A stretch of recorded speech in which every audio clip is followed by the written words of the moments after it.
Assalamualaikum warahmatullahi wabarakatuh. Alhamdulillah alladzi bi ni'matihi tatimmu shalihat wa tanzilul barakat wa tahsulun nafahat. Wa sallallahu wa sallama ala sayyidi sadat wa qudwatil qadat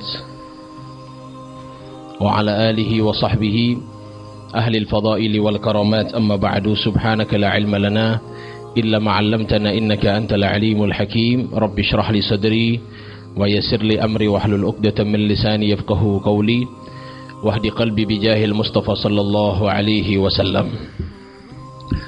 Allahumma inna nas'aluka ma sa'alaka minhu 'abduka wa nabiyyuk Muhammadun sallallahu alaihi wasallam wa ibaduka salihun, wa na'udzu bika mimma ista'adzaka minhu 'abduka wa nabiyyuk Muhammadun sallallahu alaihi wasallam wa ibaduka salihun wa antal musta'an wa 'alaikal balagh wa la haula wa la quwwata illa billahil aliyil azim. Wa ba'du. Yang saya hormati para keluarga yang sempat hadir, yang tidak bisa saya sebutkan satu persatu. Yang saya hormati para pejabat yang sempat hadir, unsur aparat pemerintah. Mudah-mudahan Allah berikan keadilan, Allah subhanahu wa ta'ala berikan keistiqomahan. Yang saya hormati, yang saya muliakan para hadirin wal hadirat, muslimin dan muslimat, yang insya Allah mudah-mudahan yang hadir semua dosa-dosanya diampuni oleh Allah subhanahu wa ta'ala. Kita itu kalau minta sama Allah, pertama yang kita minta itu supaya dosa diampuni. Jangan minta hajat. Ini kalau kita minta hajat duluan namanya kurang ajar. Contohnya kalau kita banyak salah kepada Bapak Presiden, kemudian tiba-tiba datang sama Bapak Presiden minta uang tanpa minta maaf, kira-kira mau dikasih atau tidak? Ya tidak, ini kurang ajar. Walaupun dikasih tapi kurang ajar. Oleh karena itu kata para ulama, ketika kita minta hajat sama Allah, pertama yang kita minta adalah supaya dosa kita diampuni oleh Allah subhanahu wa ta'ala. Maka oleh karena itu para ulama salaf, doa yang pertama kali mereka ucapkan ketika meminta kepada Allah, Rabbana zalamna anfusana wa illam taghfir lana wa tarhamna lanakunanna minal khasirin. Jadi mereka merendahkan diri mereka di hadapan Allah subhanahu wa ta'ala. Alhamdulillah, syukur kita kepada Allah yang mana sore hari ini masih hidup. Banyak yang mati, banyak yang meninggal dunia. Ada yang gara-gara daripada penyakit yang menyebar, ada juga memang sudah dipunya ajal, tapi semuanya intinya karena ajalnya. Oleh karena itu, ajal itu tidak menunggu kapan kita sholat, ajal tidak menunggu kapan kita tobat, ajal itu tidak menunggu kapan kita ibadah kepada Allah. Justru dalam Al-Quran disebutkan, فَإِذَا جَاءَ أَجَلُهُمْ لَا يَسْتَأْخِرُونَ سَاءَةً وَلَا يَسْتَقْدِمُونَ. Kalau ajal telah datang, tidak mungkin diundur walaupun sesaat, dimajukan tidak mungkin juga. Itu ajal. Dan kalau kita bicara masalah sakaratul maut, apa yang harus kita persiapkan? Bagaimana rasa sakitnya? Mungkin awal ketika saya ceramah pertama di sini, ketika pelepasan jenazah dari almarhum, itu saya sampaikan rasa sakit sakaratul maut disebutkan dalam Musnad Imam Ahmad, itu seperti ditebas oleh pedang ratusan kali di tempat yang sama. Riwayat kedua disebutkan itu seperti dikuliti hidup-hidup. Bapak Ibu pilih yang mana kira-kira itu? Hah? Tidak ada. Baru tidak mau mati. Itu dua riwayat yang disebutkan. Tapi ada yang disebutkan dalam riwayat lain itu seperti digigit oleh semut rasa sakitnya. Mudah-mudahan semuanya seperti itu. Amin ya rabbal alamin. Salawat dan salam tak lupa kita senantiasa bersalawat kepada junjungan kita Nabi besar Muhammad sallallahu alaihi wasallam, beserta para keluarganya, para sahabatnya, para tabi'in dan tabi'ut tabi'in. Mudah-mudahan kita dianugerahkan oleh Allah bisa mencintai dan mengikuti mereka semua. Pertama saya minta maaf kepada, saya tidak tahu posisi saya bagaimana bagusnya. Tidak enak sama Bapak Ibu di belakang. Kira-kira bagaimana bagus? Di sini saja saya ya.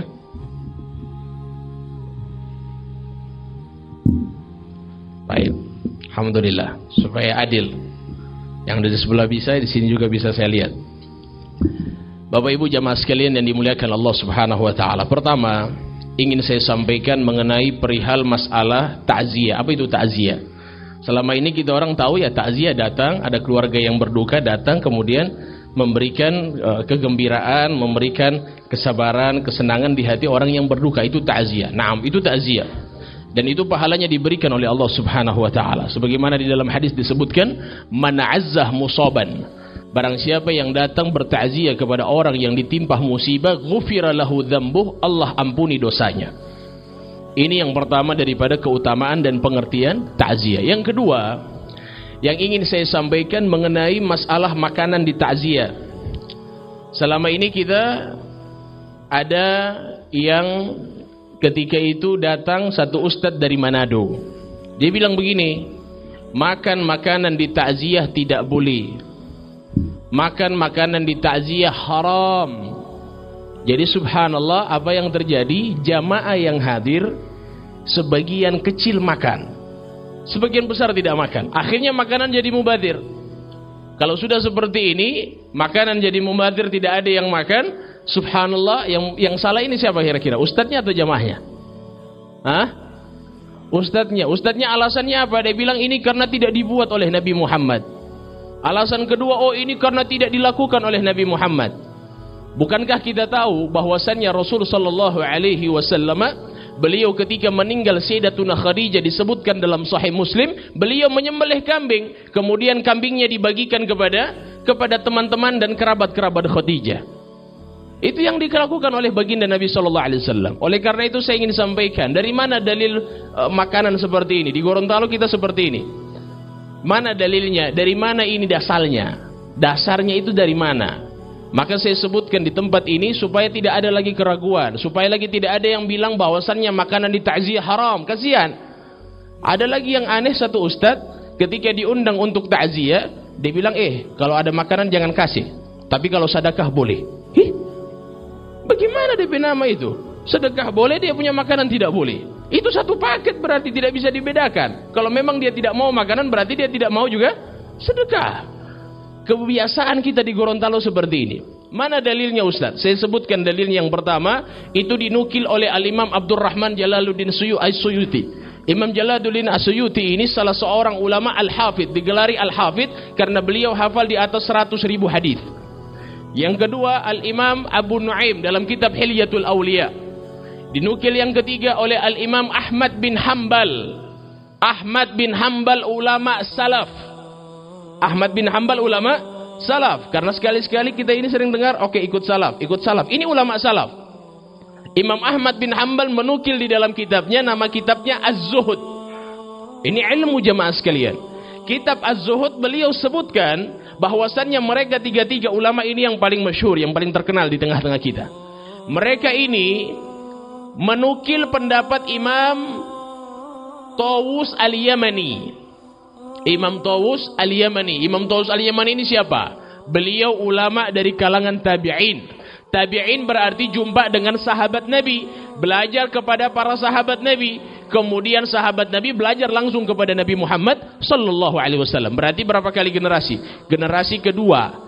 Karena mereka generasi pertama itu zamannya Rasulullah dan para sahabat, itu generasi pertama. Generasi kedua para kalangan tabi'in. Kemudian generasi ketiga adalah tabi'ut tabi'in.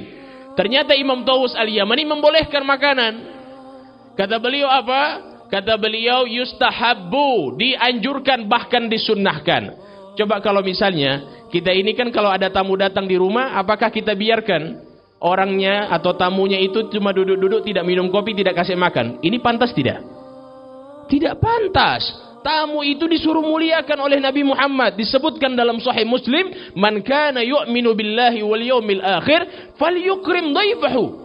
Kalau dia mengaku beriman kepada Allah dan hari akhir, maka muliakan tamunya. Memuliakan tamu pakai apa ya? Kasih makanan. Ibu-ibu, bapak-bapak datang, masa saya biarkan tidak minum, tidak makan? Pantas tidak ini? Adab tidak ini? Tidak beradab. Oleh karena itu saya sampaikan, makanan ini dibolehkan. Imam Tawus bilang boleh. Bahkan disebutkan hari pertama sampai hari ke-7. Itu kata Imam Tawus Al-Yamani. Oleh karena itu jamaah sekalian, kebiasaan kita di Gorontalo seperti itu. Ada makanannya, kemudian jamaahnya pulang. Alhamdulillah. Jadi kalau bertanya dasar, itu dasarnya, itu dalilnya. Jangan kita katakan oh ini tidak boleh. Bisa enggak? Tidak. Kalau takziah itu bisa jadi haram. Bisa tidak takziah jadi haram? Bisa. Takziah jadi haram ketika sahibul hajat atau yang berduka keluarganya sampai berutang, itu tidak boleh. Saya pernah datang di Isimu, takziah di Isimu. Ketika saya ceramah, subhanallah, ini orang rumahnya atapnya itu kayak sungguh jatuh pas saya kepala. Saya bilang, Masya Allah, kok ibu bikin takziah, bapaknya kerja apa? Dia bilang cuma di kebun Ustaz. Ibunya dibilang tidak ada kerja saya. Kemudian kok kenapa banyak sekali ini makanan saya lihat? Kayaknya bukan dari ibu saja, tetangga bantu. Dia bilang cuma sedikit. Keluarga ya sama, sedikit. Kok banyak sekali makanannya? Ustadz, saya pinjam uang di bank bikin takziah. Ini kejadian di Isimu. Ini saya sampaikan haram hukumnya, tidak boleh. Pinjam uang membebani keluarga itu yang tidak boleh. Tapi subhanallah, keluarga ingin bersedekah, niat sedekahnya itu dari makanan diberikan kepada almarhum. Boleh, tidak ada masalah. Datang salah seorang sahabat kepada Nabi Muhammad, disebutkan dalam hadis sahih, ya Rasulullah, ummi matat, wahai Nabi Muhammad, ibu saya meninggal. Apa tasaddaq alaiha? Bolehkah saya bersedekah atas namanya? Maka apa kata Nabi? Tasaddaq alaiha, bersedekahlah atas namanya. Ada yang bilang haram di sini. Oleh karena itu saya sampaikan, masalah ini sudah selesai dibahas para ulama. Jangan gara-gara ini bakalai, tidak boleh makanan, tidak boleh begini, tidak boleh. Sudah, kalau kamu tidak setuju tidak usah. Kalau kamu setuju silahkan kamu lakukan. Jadi masing-masing jujur dalam beragama. Oleh karena itu jamaah sekalian yang dimuliakan Allah Subhanahu wa taala. Ini saya belum mulai ceramah. Saya ceramah biasanya sampai Isya jamaah sekalian. Tertawa jemaah. Kalau saya ceramah insya Allah tidak terlalu lama. Yang ingin saya bahas di sini bukan mati, karena semua mau mati. Kalau hari pertama itu bahas mati, hari ketiga bahas mati. Kalau hari ke-7 begini bukan mati mau bahas. Hari ke-7 ini yang kita bahas apa? Yang kita bahas bagaimana mau mati. Banyak dari kita ini berpikir bagaimana hidup enak, tapi tidak pernah berpikir bagaimana mati enak. Mati enak bagaimana Ustaz? Ya beramal. Mati enak bagaimana? Ya mati dalam keadaan husnul khatimah. Sebagaimana almarhum alhamdulillah meninggal dalam keadaan husnul khatimah. Ustaz tahu dari mana? Saya yang mentalqin. Saya datang, saya talqin. Dan ketika saya talqin, yang keluar dari lisan beliau Allah, Allah, Allah. Apakah itu bukan husnul khatimah? Husnul khatimah. Yang bukan husnul khatimah itu ketika mau meninggal, dia bicara orang. Ketika meninggal, bicaranya tidak jelas. Itu dia khawatirkan. Kalau husnul khatimah, lafadznya itu lidahnya tetap sebut nama Allah Subhanahu wa taala, dan itu saya saksikan dan saya dengar langsung. Dan alhamdulillah beliau meninggal dalam keadaan tenang, keluarganya ada, anak-anaknya semuanya ada. Alhamdulillah. Itu nikmat dari Allah Subhanahu wa taala. Sekarang pertanyaannya, bagaimana mati kita nanti? Itu almarhum telah lewat, alhamdulillah 7 hari yang lalu telah meninggal. Kita bagaimana? Kira-kira sudah ada amalan yang kita lakukan? Saya tanya-tanya kepada beberapa orang yang dekat dengan almarhum. Kata orang-orang, Masya Allah, almarhum ini ahli ibadah. Semua anak-anaknya juga termasuk ahli ibadah. Artinya bukan orang yang sering lalai dalam kemaksiatan. Saya bilang alhamdulillah, mendapatkan orang tua yang soleh, anak yang soleh, soleha. Ini yang diharapkan. Dan ini yang kita tunggu ketika mau mati nanti. Saya sampaikan, jangan dulu mati kalau belum ada 3 perkara. Jadi kalau semua mati, kalau belum ada 3 hal ini yang saya sampaikan, jangan dulu mati. Jangan dulu coba-coba mati. Apa yang pertama? Sedekah jariah. Kalau sudah ada sedekah jariah boleh, sudah siap-siap mau mati. Tapi kalau belum ada jangan coba-coba. Karena kalau mau harap orang punya amal, tidak ada orang punya amal. Sedikit apa yang kita lakukan. Kalau mau lihat dibandingkan para ulama-ulama terdahulu, orang-orang terdahulu, mereka itu semuanya. Kalau mau lihat ibadahnya tahajud tiap malam. Kira-kira itu orang tiap malam? Wallahu a'lam. Imam Ali Zainal Abidin setiap malam 1000 rakaat. Ada yang 1000 rakaat tiap malam? Tidak ada. 2 rakaat saja barat. Itu pun surat cuma inna atoinakal kausar dengan kulhu. Kita orang punya andalan. Ini 1000 rakaat, tapi mereka katakan apa? Kami tidak punya amal. Ini mereka. Oleh karena itu jangan dulu meninggal, jangan dulu coba-coba mati kalau belum ada 3 hal. Yang pertama sedekah jariah. Ini disebutkan dalam Sahih Muslim. Ketika meninggal semua amal terputus. Artinya apa? Amalan kita tidak ada lagi yang bisa kita lakukan. Salat tidak bisa, puasa tidak bisa. Ada yang bikin amalan di kubur? Tidak ada. Yang ada itu adalah amalan yang kita lakukan di dunia yang tidak terputus kepada kita terus masuk. Apa itu sedekah jariah? Ini tidak mungkin terputus. Sumbangan di masjid, pondok pesantren, pantai asuhan, pantai jompo, ini sedekah jariah. Alhamdulillah saya sudah buka pondok pesantren. Pondok pesantren yang saya buka, pondok pesantren weekend, hari libur. Bukan semuanya terus, tidak. Tapi saya buka weekend, cuman dari hari Jumat, Sabtu, Ahad. Hari Ahad pulang. Di situ saya ajarkan cara baca Al-Quran yang benar.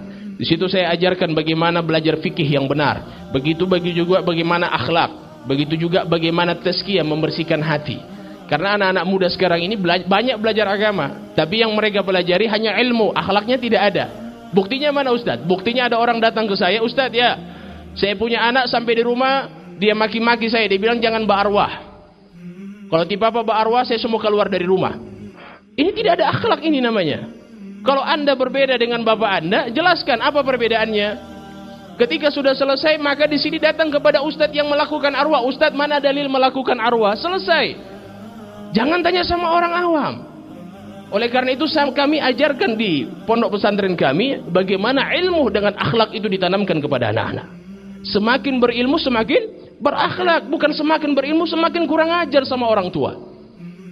Oleh karena itu jamaah sekalian, alhamdulillah pesantren weekend kita sudah buka minggu kemarin ya, baru minggu kemarin, 1 minggu kemarin. Kita buka itu dengan protokol kesehatan. Dari hari Jumat sore, malamnya mereka belajar tahsinil qiraah, kemudian mereka belajar fikih, belajar sejarah, belajar hafalan. Jadi mereka hafal nasabnya Nabi. Coba lihat anak sekarang, ada yang hafal nasabnya Nabi, ada yang hafal? Tidak ada. Termotai sampai anak-anak tidak hafal. Kalau mau tanya artis fulan, dorang tahu. Kalau mau tanya pemain bola, dorang hafal. Coba tanya Nabi Muhammad punya sahabat, tidak tahu. Ini yang kami tanamkan. Dan batasan umur dari 16 tahun sampai ke atas, tidak terbatas. Ya, yang di bawah 16 tahun setengah mati mau urus. Jadi yang saya pilih 16 tahun ke atas. Insya Allah Bapak Ibu yang punya rezeki silahkan datang. Dan 1% pun saya tidak ambil. Semuanya saya berikan untuk dakwah. Bisa datang di Jalan Kiai Haji Adam Zakaria, di depan pondok rumah makan Ikan Batu, ada perumahan masuk ke dalam. Di situ tanya Masjid Bakri, tanya nama saya. Di situ ada pondok pesantren, baru dibuka, tapi weekend. Kecil, tidak terlalu besar, ada masjid. Di situ alhamdulillah mereka makan. Dan uang pendaftaran kemarin kami hanya buka 25.000. Selebihnya kami yang tambah. 25.000. Bagaimana 25.000 dari hari Jumat, Sabtu, Ahad? Makan cara mau pikir 3 kali makan 1 hari. Iya kan? Mau pikir makan 1 hari 10.000. Itu pun kami berikan sertifikat. Kami berikan makanan berat dan ringan. Setelah itu kami berikan buku sama mereka. Nah, justru kalau Bapak Ibu punya anak-anak ada umur 16 tahun ke atas, silahkan datang mendaftar. Insya Allah akan ada di media sosial, bisa dilihat nanti di linknya Facebooknya Pak Zul. Insya Allah Pak Zul siap untuk menyebarkan, insya Allah. Jamaah sekalian yang dimuliakan Allah Subhanahu Wa Taala, itu yang pertama, sedekah jariah. Yang kedua, jangan dulu mati kalau belum ada ilmu yang bermanfaat yang kita sudah berikan. Ustadz, saya tidak ada ilmu. Sudah, tidak apa-apa. Yang penting anak-anaknya kasih jadi orang berilmu. Yang ketiga kata Nabi SAW, al-waladu saleh yad'ulah. Anak yang soleh yang selalu mendoakan orang tuanya. Pertanyaannya sekarang, anak-anak kita ini sudah betul atau tidak? Beda orang tua dulu ketika mendidik anak dengan anak orang tua sekarang ini mendidik anaknya, sangat berbeda.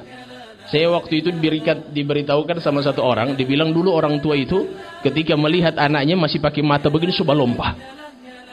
Zaman sekarang so cabu sabele daripada tangan, itu anak tidak lari, dia pengen bakalai dari orang tua. Zaman sekarang. Oleh karena itu jamaah sekalian, itu anak didik. Dan saya ingatkan, hati-hati lisannya orang tua, khususnya ibu, jangan mendoakan dengan perkataan biasa. Marah, anak ibunya marah, dia marah sama anaknya sampai mengeluarkan kata-kata yang tidak enak. Seperti apa Ustaz? Kebun binatang, semua kebun binatang dia cumu, tidak terkecuali. Setelah itu ada lagi, saya pernah lewat di satu rumah, minta maaf. Saya lewat, kemudian ini ada orang tua yang lagi marah sama anaknya, dia pakai bahasa, saya sebutkan bahasanya ya. Ini memang kurang baik. Dia bilang setan putar. Apa? Tahu enggak arti setan putar Bapak Ibu? Setan putar. Jadi jangan heran itu anak ketika besar tak putar-putar di jalan. Karena doa dari orang tua. Oleh karena itu disebutkan oleh Nabi SAW, jadikan ini anak sebagai orang soleh yang mendoakan ketika kita mati. Subhanallah, kenal dengan Imam Sudais. Imam Sudais itu imam Masjidil Haram. Terkenal kealimannya, terkenal bacaan Qur'annya, hafal Qur'an 30 juz. Banyak yang tanya kepada beliau, wartawan khususnya tanya, ya Imam, kenapa engkau bisa seperti ini? Dia bilang, wallahi saya seperti ini karena berkat doa orang tua saya, khususnya ibu. Dia bilang, kok bisa ibumu bisa mendoakan kamu bisa seperti ini? Dia bilang, iya, dulu saya nakal, kata dia.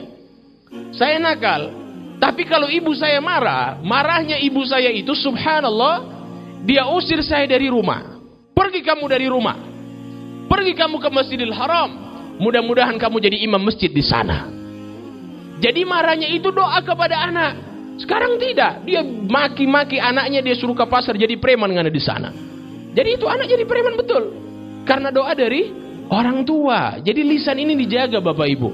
Saya bersaudara, ini bukan saya banggakan saya punya diri, tidak. Wallahi tidak. Tapi saya ingin jelaskan kepada orang-orang tua.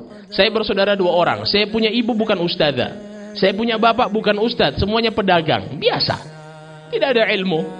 Saya bersaudara 2 orang. Saya dengan kakak saya. Kakak saya belajar di Sudan, Afrika. Semuanya beasiswa. Saya belajar ke Yaman, beasiswa sama. Kami pulang kemari, alhamdulillah kakak saya sekarang lagi lanjut S2 di Jogja. Dan ini subhanallah banyak yang tanya ke kami, kenapa kok bisa begitu Ustaz? Saya bilang, wallahi ibu saya tidak pernah caci maki saya. Demi Allah, tidak pernah saya dengar. Yang kedua, bapak saya itu kalau marah, caci maki pun tidak pernah ibu saya. Pukul pun tidak pernah ibu saya kepada saya. Di situ ibu saya ketika itu saya tanya, kok kami bisa seperti ini? Ibu kan bukan ustazah. Apa kata ibu saya? Kalian tidak punya dosa kepada saya. Artinya apa? Setiap kami bikin kesalahan langsung dimaafkan oleh orang tua. Subhanallah, bapak saya itu kalau marahnya besar. Karena bapak saya orang Arab. Bapak saya itu kalau marah, subhanallah, itu dipukul, kami dipukul. Tapi marahnya itu dia doakan. Karena bapak saya itu bahasa Indonesia sulit, bahasa Arab. Karena 40 tahun di Arab Saudi. Akhirnya ketika dia datang ke Indonesia, ketika dia marah kepada kami, marahnya bagaimana? Dia bilang, Allahu yahdik. Mudah-mudahan kalian mendapatkan hidayah. Itu marahnya. Orang punya, ada yang bilang lagi saya dengar, nenek moyang. Nenek moyang, astagfirullah, apa nenek moyang? Jadi orang anak-anaknya didoakan seperti itu, tidak boleh. Jadi ini usahakan lisannya kita jaga. 3 ini yang kita kumpulkan sebelum kita meninggal. Insya Allah mudah-mudahan semuanya meninggal husnul khatimah. Amin. Bapak Ibu jamaah sekalian yang dimuliakan oleh Allah Subhanahu wa taala. Itu tadi saya sampaikan perihal nanti supaya kita meninggal, insya Allah ada 3 hal tersebut. Kemudian yang penting juga untuk amalan diri kita. Pertama, jaga hubungan kita dengan Allah. Ini singkat saja saya ceramah. Yang pertama, jaga hubungan kita dengan Allah, artinya sholatnya kita kasih baik. Ingat, pertama kali yang akan dihisap oleh Allah adalah sholat kita. Sholat yang akan dihisap. Jadi kalau sholat baik, semua amal baik. Tapi kalau sholat buruk, semua amal buruk. Semua. Sedekah, puasa, zakat, semuanya buruk. Kalau misalnya diperbaiki sholat kita, maka semua amalan insya Allah akan baik. Itu yang pertama. Kemudian sholat juga ada ilmunya. Jangan hanya lihat-lihat sana sini, ikut ini, ikut itu. Lihat, belajar. Dan orang yang ingin menjadi manusia yang terbaik berarti dia harus paham agama. Ustadz, saya ini tidak tahu apa-apa. Sudah, kalau tidak paham, hadir di majelis ta'lim. Kata Nabi SAW, kul aliman, jadilah engkau orang alim. Ustaz, saya tidak bisa jadi orang alim, saya sudah tua. Au muta'aliman, jadi pelajar, penuntut ilmu setiap saat. Ustaz, sudah setengah mati. Karena penuntut ilmu itu harus pakai kertas dan pulpen, selalu menulis. Kata Nabi SAW, kalau tidak bisa jadi yang kedua, kun mustami'an, jadi pendengar setia. Ini Bapak Ibu pendengar setia ini. Tidak bisa jadi orang alim, tidak bisa jadi penuntut ilmu, jadi pendengar setia. Tidak bisa jadi yang ketiga, Ustaz, sudah setengah mati. Sedangkan saya mau hadir majelis ta'lim, sudah setengah mati. Kata Nabi SAW, au muhibban, jadi pecinta. Pecinta ulama, pecinta penuntut ilmu, pecinta orang-orang yang hadir dalam majelis ta'lim. Fala takun khamisan, jangan jadi yang kelima, fatahluk, kalian akan celaka. Karena kelima berarti pembenci. Jadi penuntut ilmu, jadi ulama, penuntut ilmu, pecinta, pendengar setia, kemudian pecinta. Jangan jadi yang kelima, karena kelima itu pasti pembenci. Kalian akan dibinasakan oleh Allah Subhanahu wa ta'ala. Oleh karena itu jamaah sekalian yang dimuliakan Allah, maka perbaiki sholat kita, kehusyuannya bagaimana. Ustaz, saya sampai sekarang tidak pernah khusyuk. Apa yang saya harus lakukan? Saya ini setiap hadir sholat, saya punya pikiran ke pakaian yang tajumur, semua hujan. Kompor belum kasih mati. So kasih mati atau belum tadi itu Ini gangguan dalam sholat. Dan setan itu paling suka ketika kita sholat itu yang paling banyak diganggu oleh setan ketika sholat. Coba lihat ibadah lain. Ibadah puasa tidak ada diganggu setan. Apalagi zakat, insya Allah jarang diganggu setan. Tapi kalau sholat, baru angkat takbir, setan so ganggu.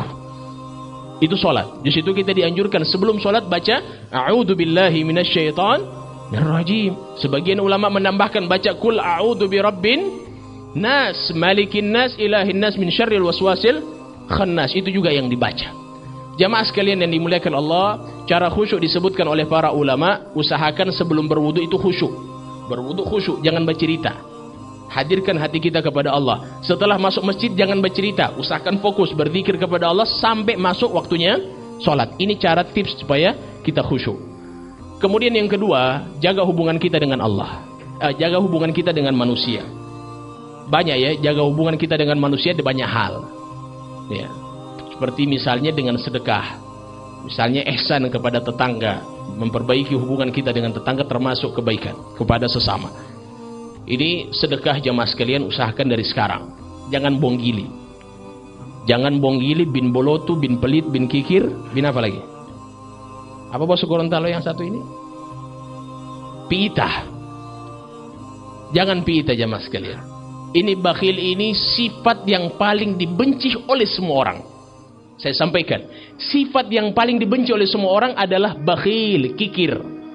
Beda dengan orang pemabuk. Orang yang pemabuk maksiat. Tapi kalau tanya kepada orang pemabuk, kamu suka enggak dengan orang pemabuk? Dia bilang suka, karena sama-sama tukang mabuk orang dua. Iya kan? Coba tanya sama orang pelit, kamu suka enggak dengan orang pelit? Dia bilang saya tidak suka, padahal sama-sama bonggili. Jadi orang bonggili tidak suka dengan orang bonggili. Sampai seperti itu dibenci jamaah sekalian. Ini subhanallah, banyak sekali dari kita bakhil yang tidak nampak, khususnya ibu-ibu. Bakhil yang tidak nampak itu seperti ibu-ibu yang dilakukan di pasar. Ibu-ibu kadang-kadang kan berbelanja di pasar. Ketika sampai di pasar, terkadang misalnya hanya beda 1.000 perak, dia baron satu pasar. Beda 1.000 perak. Ini namanya bakhil yang tidak nampak. Kalau ada orang yang beda 1.000 kemudian dia ron satu pasar, berarti dia bonggili. Ini kebanyakan kasus buat ibu-ibu. Ada juga yang kedua jamaah sekalian, tidak nampak juga, tawar setengah harga. Termasuk bonggili ini. Tawar setengah harga, ditanya berapa harganya? 10.000, 5.000 saja. Ini bakhil. Saya tanya sama bapak ibu, kira-kira kalau buat tawar di supermarket berani? Tidak ada yang berani tawar di supermarket. Kok kenapa di pasar berani kita tawar? Saya tanya, di supermarket itu lebih kaya mana? Supermarket atau pasar? Supermarket yang kaya. Mereka itu punya rumah bagus dan tidak tahu beriman atau tidak. Wallahu alam. Ini saudara muslim yang di pasar, miskin, makannya itu mungkin keuntungan yang mereka dapatkan hari itu. Kemudian kenapa kok kita tawar? Saya pernah di samping orang yang pakai kalung emas, ibu-ibu. Dia ada tawar ini rica, dia tanya ini rica berapa? Dia bilang 10.000, kata ibu, oma-oma yang berjual. Ini ibu bilang 7.000 saja. Astagfirullahaladzim. Ibu-ibu punya emas, ada mau jual di mana itu? Kenapa kok ibu mau tawar lagi? Ini kasihan, ini oma-oma yang sudah susah, miskin, kasihan. Ibu ada pakai gelang emas. Ibu tidak kasihan, ibu berani tidak tawar ketika di supermarket? Diam dia. Oh ya Ustaz ya, iya jangan. Kasihan ini oma. Dia ini cuma makan, keuntungannya mungkin cuma 3.000 di situ. Oleh karena itu jamaah sekalian yang dimuliakan Allah Subhanahu wa taala, jadi sekarang sifat dermawan harus ada. Dalam urusan keluarga, bisnis, kekerabatan, pertemanan, kalau didasari dengan bakhil pasti tidak akan nyaman. Coba kalau ibu-ibu ada suami yang bonggili, senang tidak? Tidak senang. Kalau ada suami bonggili tidak ada yang mau. Pasti bakalai tiap hari.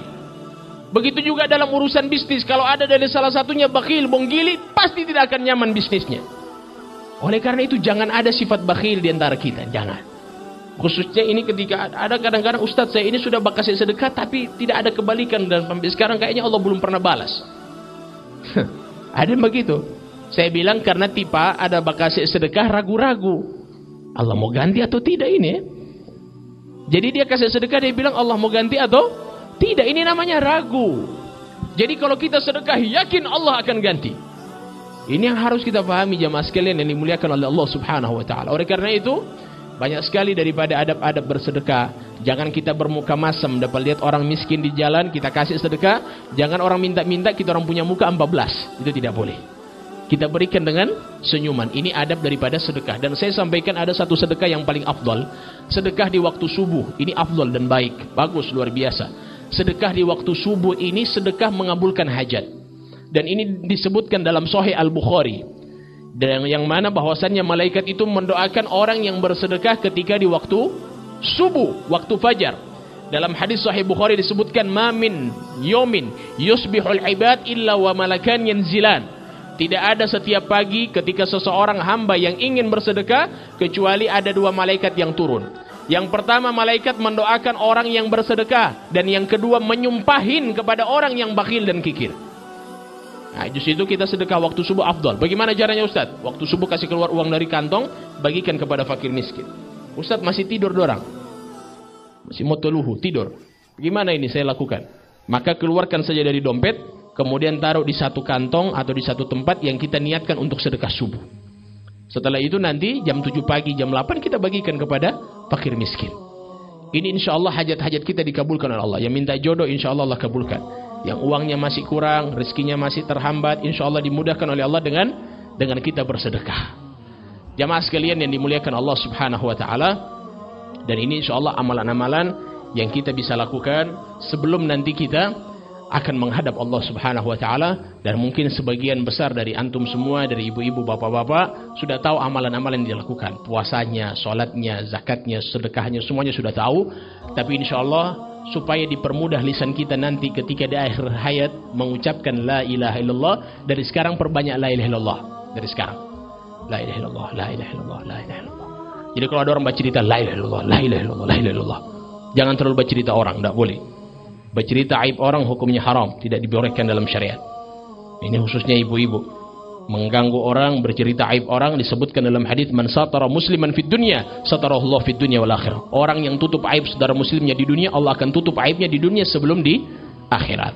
Jamaah sekalian yang dimuliakan Allah, karena sudah mau jam 5:30, 5:30 saya masih ada acara di Gentuma, saya mau ke Gentuma sekarang. Insya Allah mudah-mudahan ini beberapa hal yang bisa saya sampaikan bisa menjadi amalan kita setiap hari. Kita perbaiki sholat, kita berhubungan baik dengan tetangga. Jangan sampai kita ini kalau masak di rumah tidak berikan kepada tetangga. Disebutkan oleh Nabi Sallallahu Alaihi Wasallam, "Idza tabakhta marqatan fakathir ma'aha." Kalau seandainya kalian masak, kasih banyak kuah. Fata'ahad jiranak, kasih sama tetangga. Ada yang salah faham. Dia masak daging, ada DP kuah dia kasih di sebelah, DP daging dia tinggal di rumah. Ini salah faham hadis.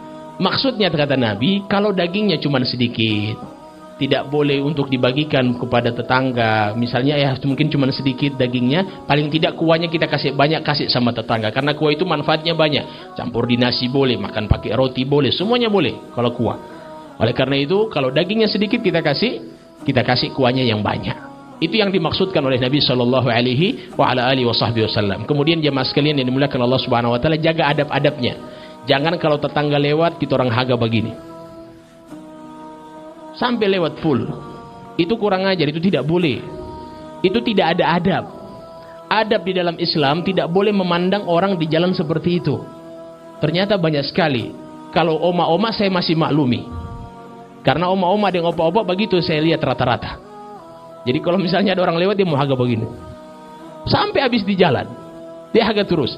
Tapi kalau ada cewek-cewek muda-muda yang cowok-cowok, bapak-bapak yang memandang seperti itu yang tidak ada adab. Kenapa? Karena orang yang berjalan tidak merasa aman dengan pandangannya.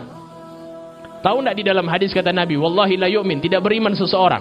3 kali Nabi SAW sebutkan. Ditanya siapa itu Rasulullah? Ini dalam hadis Bukhari.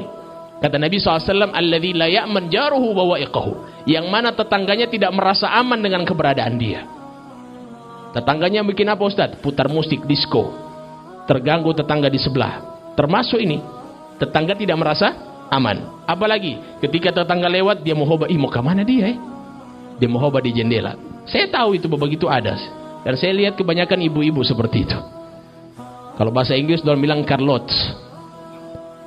Nah, insya Allah mudah-mudahan ibu-ibu di sini tidak ada. Amin ya rabbal alamin. Jamaah sekalian yang dimuliakan Allah Subhanahu Wa Taala, begitu juga berikan makanan ketika sebelum tidur. Kalau bisa ada makanan di rumah, bagikan sama tetangga. Karena kata Nabi SAW, wallahi la yu'min, demi Allah tidak beriman, man bata syabi'an wajaruhu ja'yan. Dia tidur dalam keadaan kenyang, sedangkan tetangganya dalam keadaan lapar. Wa huwa ya'lamu, dan dia tahu. Kalau dia tidak tahu boleh. Ini sekarang dia tahu tetangganya lapar, anak-anaknya nangis semuanya. Kan dicari tahu kenapa kok nangis. Oh berarti lapar, berarti tetangganya wajib kasih makanan. Jangan kita biarkan jamaah sekalian. Ada lagi yang tidak mau cari tahu, ini sudah salah. Kita cari tahu apakah tetangga sudah makan atau belum. Oleh karena itu dari adab yang diajarkan oleh Nabi SAW, ihsanu ala jiran. Disebutkan oleh beliau, mazal Jibril yusini bil jar hatta dhanantu annahum sayuwarrithuni. saya itu selalu diwasiatkan oleh Jibril tentang perkara tetangga. Sampai-sampai saya kira tetangga itu jadi pewaris saya. Artinya saking banyaknya Nabi Muhammad itu diwasiati oleh Jibril, hati-hati kamu dengan tetangga. Kasih mereka makanan. Sampai-sampai saya kira tetangga ini dapat warisan dari saya. Subhanallah. Oleh karena itu disebutkan tetangga itu adalah keluarga yang paling dekat. Perbaikilah hubungan kita dengan tetangga, perbaiki hubungan kita dengan Allah Subhanahu wa taala. Oleh karena itu insyaallah mudah-mudahan yang hadir semua dosa-dosa kita diampuni oleh Allah, meninggal dalam keadaan husnul khatimah. Dan sebelum saya tutup, saya ingin kasih satu amalan. Pertama, amalan agar supaya dimudahkan rezekinya. Ini disebutkan di dalam Al-Imam Tabrani di dalam kitabnya Al-Kubra. Di Sugrah juga disebutkan bahwasannya setiap masuk rumah itu baca surat Al-Ikhlas. Surat Al-Ikhlas baca 3 kali. Ini supaya rezeki kita dimudahkan Allah. Baca surat Al-Ikhlas berapa kali? 3 kali. Jangan Al-Ikhlas, Al-Ikhlas, Al-Ikhlas baru dia masuk. Bukan begitu. Qul huwallahu ahad. Berapa kali? 3 kali. Kemudian kalau di rumah sering bertengkar, keluarga, suami dengan istri, anak dengan bapaknya, dengan ibunya, bakalai tiap hari, bakalai besar. Bagaimana supaya ini rumah tangga jadi bagus, supaya anak kita jadi saleh dan saleha. Setiap kali masuk rumah baca ayat kursi. Dan ini yang dilakukan oleh Al-Imam Abdurrahman bin Auf, sahabat Nabi, sebagaimana disebutkan dalam kitab Syiar A'lamun Nubala yang dikarang oleh Al-Imam Adz-Dzahabi. Masuk rumah baca ayat kursi. Imam Adz-Dzahabi punya lebih parah lagi, baca setiap sudut rumah. Kalau kita 1 kali saja baca, jangan baca 3 kali. Kalau 3 kali semua keluar kursi dengan kasur, tidur di luar, terlalu lama. 1 kali saja dibaca, jangan baca 3 kali ayat kursi. Insya Allah setan-setan di rumah itu dikeluarkan oleh Allah Subhanahu wa ta'ala. Amin ya rabbal alamin. Mudah-mudahan almarhum diampuni oleh Allah Subhanahu wa ta'ala. Mudah-mudahan almarhum diluaskan kuburnya oleh Allah Subhanahu wa ta'ala. Mudah-mudahan diangkat derajatnya oleh Allah Subhanahu wa ta'ala. Dan seluruh anak-anak keturunannya, cucu-cucunya, cicit-cicitnya, semuanya menjadi anak-anak soleh dan soleha yang selalu berbakti kepada Allah dan Nabi Muhammad sallallahu alaihi wasallam. Amin ya rabbal alamin. Ala hadhihi niyya wa ala kulli niyatin salihah. Al-Fatihah. A'udzu billahi minasyaitonir rajim. Bismillahirrahmanirrahim. Alhamdulillahi rabbil alamin arrahmanir rahim maliki yaumiddin. Iyyaka na'budu wa iyyaka nasta'in ihdinas siratal mustaqim. Siratal ladzina an'amta 'alaihim ghairil maghdubi 'alaihim waladdallin. Amin. Na'udzu billahi minasyaitonir rajim. Bismillahirrahmanir rahim. Alhamdulillahi rabbil alamin. Allahumma shalli wa sallim wa barik ala sayidina Muhammadin wa ala ali sayidina Muhammad. Allahumma rabbana zalamna anfusana wa illam taghfir lana wa tarhamna lanakunanna minal khasirin. لا إله إلا أنت سبحانك يا ربنا إنا كنا من الظالمين. اللهم ربنا اغفر لنا ولوالدينا وارحمهم كما ربونا صغارا ولجميع المسلمين والمسلمات والمؤمنين والمؤمنات الأحياء منهم والأموات ويا قاضي الحاجات.